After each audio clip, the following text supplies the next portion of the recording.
এয়া চাউ গছৰ খুঁটা ইমান ধুনীয়াকৈ মসৃণভাৱে চাচিছে আৰু এই খুঁটাৰে নামঘৰ নিৰ্মাণ কৰা হৈ আছে।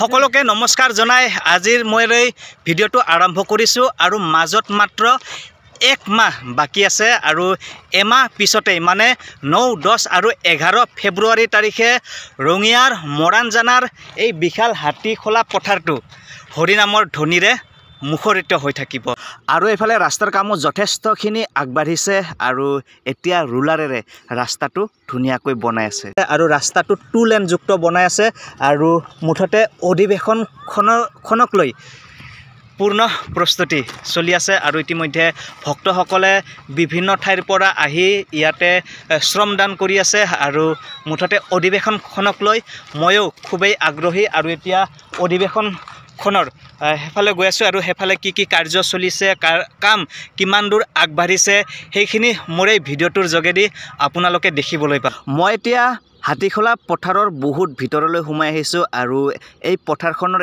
এফালে এনেদৰে ভক্তসকলে শ্ৰমদান কাৰ্যসূচীৰ অন্তৰ্গত হৈ তেওঁলোকে শ্ৰমদান কৰি আছে এই আগন্তুক অধিৱেশনখন সাফল্যমণ্ডিত কৰিবৰ কাৰণে তেওঁলোকে ইয়াতে আহি সকলোৱে নিজৰ ভাগে ভাগে টঙাল তুলি আছে, গাঁঠি দি আছে, বাঁহ ফালি আছে, বেৰ বন্ধাসকলে বেৰ বান্ধি আছে। মুঠতে এনেদৰে সকলোৱে পূৰ্ণ সহযোগিতাৰে তেওঁলোকে আগবাঢ়ি আহিছে আৰু এইফালেও একেই কাম চলি আছে মানে এইফালেও শিবিৰৰে নিৰ্মাণ কাৰ্য চলি আছে।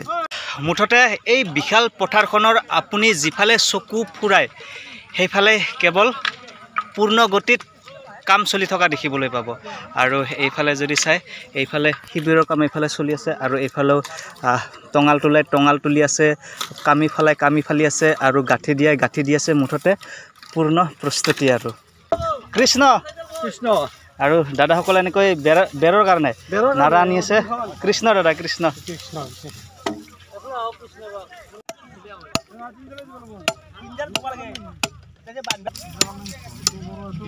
কৃষ্ণ ককা আপোনাৰ শুভ নামটো? মোৰ নাম শ্ৰী নাৰায়ণ কলিতা আৰু এই শ্ৰমদান কাৰ্যসূচীত অংশগ্ৰহণ কৰিছে কেনেকুৱা লাগিছে? ভাল লাগিছে আৰু ককাক ধন্যবাদ জনাইছোঁ এই বয়সতো শ্ৰমদান কাৰ্যসূচীত অংশগ্ৰহণ কৰিছে আৰু এইফালে মুঠতে চাৰিওফালে পূৰ্ণ ব্যস্ততা অধিৱেশনৰ প্ৰস্তুতিক লৈ। দাদা আপোনাৰ শুভ নামটো? হেমেন ৰাজবংশী আৰু এই শ্ৰমদান কাৰ্যসূচীত অংশগ্ৰহণ কৰি খুব ভাল লাগিছে ন? মুঠতে নৰা বজাবা আনিছে বেৰৰ কাৰণে। দাদা আপোনাৰ শুভ নামটো?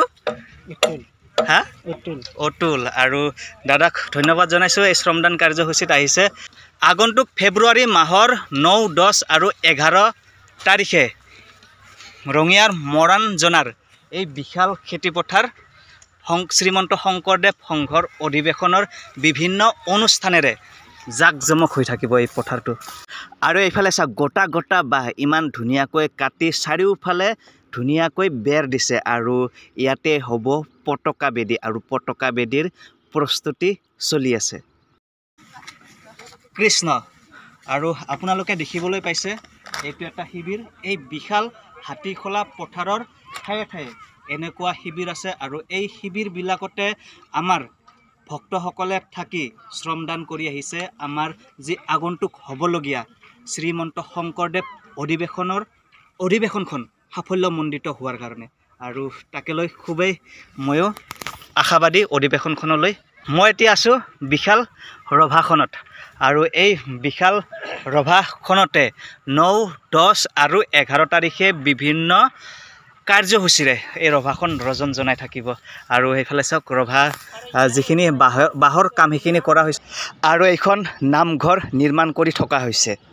ইয়াতে হৰিনামৰ ধ্বনিৰে মুখৰিত হৈ থাকিব 9, 10 আৰু 11 তাৰিখে আৰু ইতিমধ্যে চাওক নামঘৰৰ ওপৰত চাল বনোৱা কাৰ্যত ইতিমধ্যে তেওঁলোকে জড়িত হৈ আছে। সঁচাকৈ খুবেই এটা ভাল লগা পৰিৱেশ হ'ব যেতিয়া অসমৰ বিভিন্ন ঠাইৰ পৰা ভক্তসকলৰ ইয়াত সমাগম হ'ব আৰু তেওঁলোকে আহি ইয়াতে হৰিনামৰ গুণানুকীৰ্তন কৰিব আৰু চাওক চাউ গছ ইমান ধুনীয়াকৈ মসৃণভাৱে চাচি এই নামঘৰটোত খুঁটা হিচাপে ব্যৱহাৰ কৰে আৰু এনেদৰে দিন ৰাতি একাকাৰ কৰি অধিৱেশনৰ পূৰ্ণ প্ৰস্তুতি চলি আছে।